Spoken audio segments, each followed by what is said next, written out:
In the sacred heart of Ile-Ife, the cradle of the Yoruba people, lived a woman whose name time refuses to erase.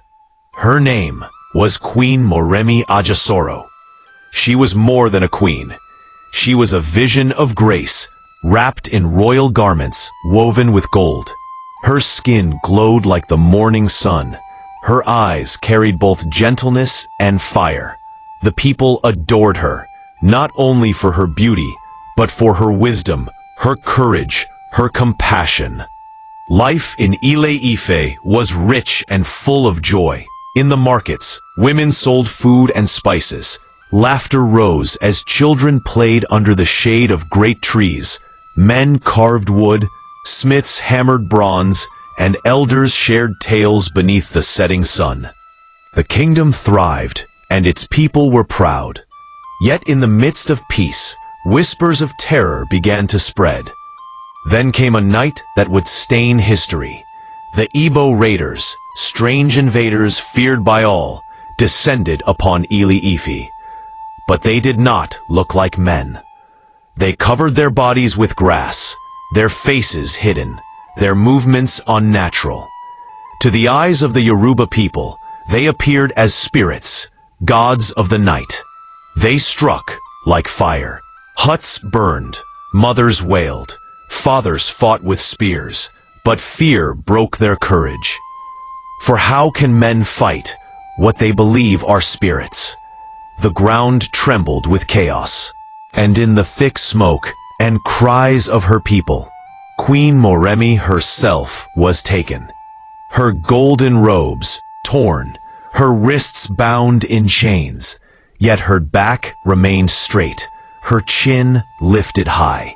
The raiders dragged her into the darkness of the forest, and Ile-Ife, the land she loved, wept in her absence.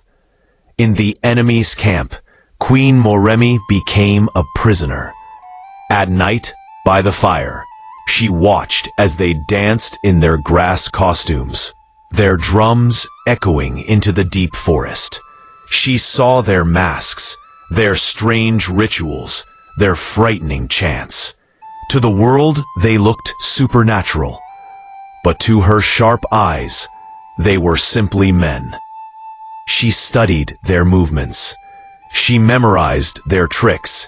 She saw how fear was their greatest weapon. Yet in her heart, sorrow gnawed.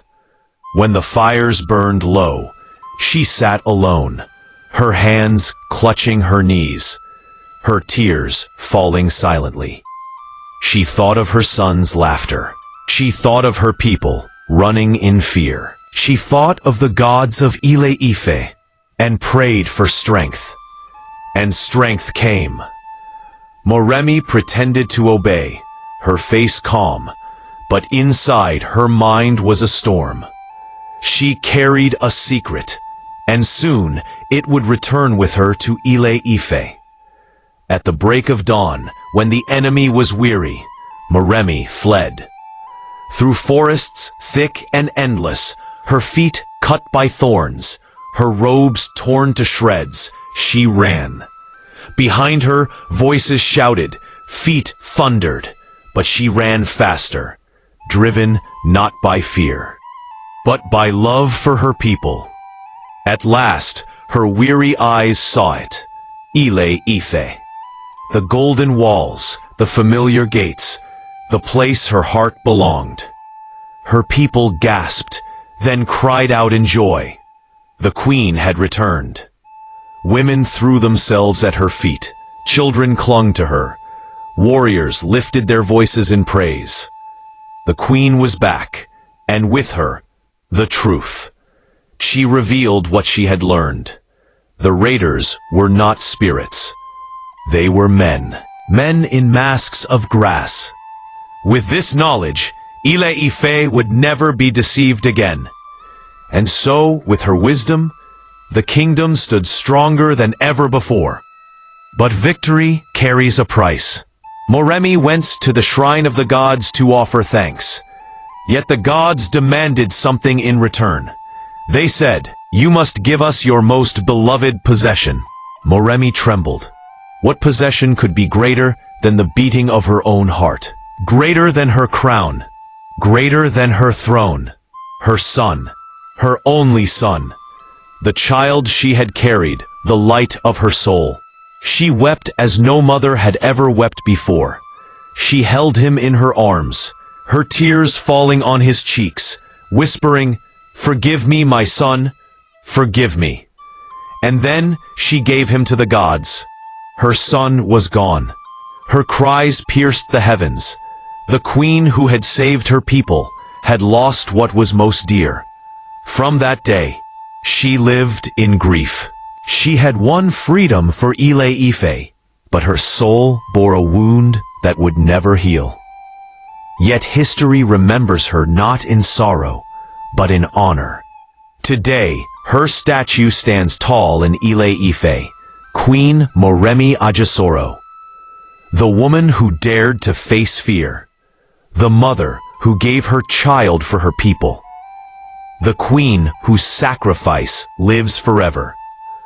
Her story is more than history. It is a lesson. True leadership is not in crowns or palaces or riches. It is in love, in sacrifice, in courage. She was taken as a captive, but she returned as a savior. She was a mother, but she became a legend.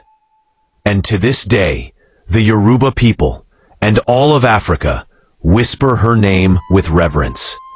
Queen Moremi Ajasoro. Subscribe if you love this story.